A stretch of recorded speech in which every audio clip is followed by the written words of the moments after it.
This week, all of our videos start with big interviews featuring different people. First, we had Strickland and his coach, then we had Islam Makhachev. Today, it's Ilia Topuria, and we'll start with him. I'd really appreciate it if you could subscribe to the channel and like this video. Let's get started. Topuria will be the first one. He said a lot, gave a long interview, and mentioned that we might hear about his next fight as early as next week, as something is in the works.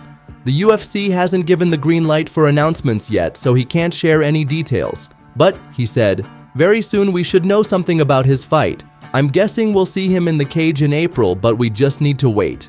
Topuria already made it clear that everything is fine with his fight plans, and it's clear from the context that it's definitely not a fight with Islam Makhachev.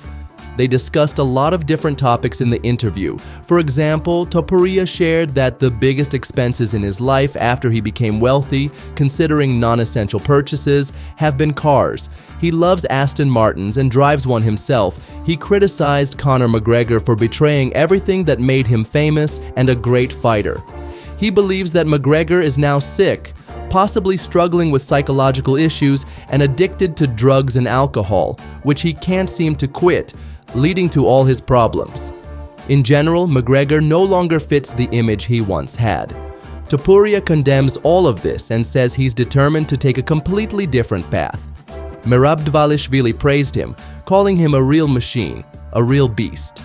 Topuria reflected that if he did in his regular life what Merab Dvalishvili does, he probably wouldn't have achieved much in sports. So he sees Merab as a unique character. He's shocked by it and says that one of Merab's main traits is his incredible self-confidence. In his fight with Umar, for example, Merab found time to entertain the crowd, show off, and laugh. Ilia believes that only with 200% confidence in your victory can you afford to do such things during a crucial fight and do them successfully. He himself couldn't do that. Regarding Islam Makhachev, Ilia is confident that he will defeat Makhachev when the opportunity arises. He wants to fight him. He wants to face him in the cage. Ilia believes he has a complete skill set. He's a fighter of the new generation, not just someone with one great aspect, as fighters used to be in the past, but now he's a well-rounded athlete. He has striking skills and grappling, and he could catch Makhachev with a submission. He could knock him out, and just one strike would be enough to bring Islam down. As Ilia says, if God is on his side in this fight, if he wants him to drop Islam, then Islam will definitely fall. There's also a conflict brewing with Conor and Pimblett. It's a long-standing issue, and they even almost fought once. They were throwing hand sanitizers across the room at each other.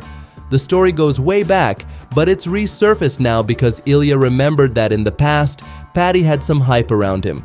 However, as a fighter, he never lived up to it. He's on a completely different level, nothing like Ilia Topuria. Ilia even asks not to compare him to that bum. He recalls that Conor and Pimblett said some very disrespectful things about him, including comments about the war, and acted like a fool. Pimblett has said he's ready to fight Ilia, that he's interested in the match. He suggested that Ilia move up to lightweight and that he'd happily meet him there. Pimblett is confident that he has good chances of winning, as he believes Ilia is actually a dwarf and doesn't fully understand what he's getting himself into. They're of completely different sizes, and that's why Paddy feels so sure of himself. Pimblett isn't too impressed with what he calls Ilia Topuria's championship journey. He thinks it was lucky for Topuria that he didn't have to fight Ortega or Rodriguez, and that he got a title shot after fighting Bryce Mitchell and Josh Emmett. He believes Ilia was fortunate to face Volkanovski, who decided to fight again immediately after being knocked out by Makhachev, which Pimblett thinks was a mistake. He also thinks Topuria faced Holloway, who had already been through too many wars and simply couldn't handle it anymore. So Pimblett believes that Topuria has just been getting lucky. Once again, he reminds everyone that he's ready to fight Ilia in the lightweight division and is waiting for him to move up. With these guys, I think we've covered enough. They've been discussed in detail. We'll just briefly mention Merab Dvalishvili, since Ilia praised him highly. Ilia also thinks that Merab might be able to move up a weight class to lightweight, and if Merab does that, he could defeat many of the guys in that division. In fact, Ilia believes that Merab's style would be enough to defeat the guys he's just beaten, like Volkanovski and Max Holloway, if Merab moves up to featherweight. Ilia thinks Merab has what it takes to take those guys down and become champion in a second weight class. while Topuria becomes the lightweight champion. Do you believe that's possible? And Merab Dvalishvili posted something to celebrate Valentine's Day. And of course, he congratulated Sean O'Malley as well. Quite amusing. The UFC event is coming up very soon. Next week there will be UFC Fight Night cards featuring Cejudo and Song, but unfortunately there have been some changes. Barbosa is out, so his fight with Steve Garcia has been cancelled. You're probably already aware that the fight between Font and Cruz was also cancelled. Dulatov is out as well. He was supposed to debut, the Chechen guy with a modeling career. However, another fight has been added to the card. The newcomer Nursultan Ruziboev will be fighting Eric Makhachev. Movsar Evloev, while Topuria is contemplating a move to lightweight, is very eager to get a title fight first. Yes, of course he wants to fight Topuria. He believes there's no point in arranging a rematch between Topuria and Volkanovski. It's clear that Volkanovski is a legend, a veteran, and everyone respects him. Evloev respects him too, but Movsar thinks his time has passed and it's time for something new. According to Evloev, people would be much more interested in watching his fight with Topuria rather than a rematch with Volkanovski.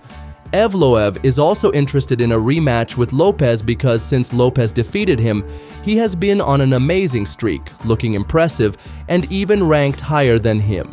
So Diego Lopez would work as an opponent for him. However, Movsar points out that he's willing to fight someone lower in the rankings as long as it moves him forward in the title race. He's waited too long and spent too much time without fighting.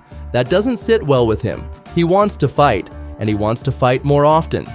Ideally, for him, fighting for the title against Topuria would be great, but at the very least, fighting Volkanovski or Lopez would be the best scenario for him. He's also ready for Holloway, but it seems like Holloway is either moving up or not, and Evloev isn't quite sure yet.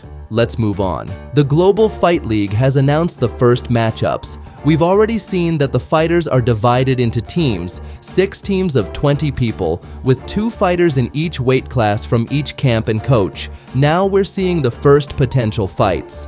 While there's no exact date yet, it seems like these fighters will be matched up against each other. Romero will fight Rua even though Romero is 4 years older, which is a bit hard to wrap my head around since Rua already feels like a veteran. But as we remember, Romero came into this industry quite late. Chris Weidman will have a rematch with Luke Rockhold, who once took his belt, and that rematch never happened. This will be a kind of veteran fight, you could say. Well, not bad at all. I'll watch it honestly. Both fighters have already posted the announcement on their social media pages, so it seems legitimate, though we still don't know the date. Uriah Hall, a UFC veteran, will face former Bellator champion Douglas Lima. Lima will fight in the middleweight division, as you may have already guessed. What do you think of these announcements? We're waiting for more details. Let's see who they pair up with Tony. Poirier continues to talk about his last fight. We saw that Pimblett tried to convince him to fight, Diaz also added fuel to the fire, and then Colby Covington showed up, deciding to troll Dustin Poirier while he's still around. Colby says, he's about to leave, but he knows I own his soul. He couldn't defend his honor, he's just trash from Louisiana, he's been afraid of my shadow for years, he's hiding from me. Colby is sure that if they fight, Dustin won't even be able to land a hit, won't be able to strike. So it seems like Colby decided to stir the pot a little bit. By the way, I'd watch that fight. But Dustin has made it clear a few times over the past year or two that he's not interested in fighting Covington. And it's a shame. I'd really love to see that fight. What do you think? Let me know in the comments. Also, Colby Covington pointed out that he will show his full potential because he just needs a proper 3-month training camp. He'll be a different fighter, not the one we saw against Buckley. So Colby is waiting for a good offer from the UFC and a specific name to start his 12-week camp. Do you believe it?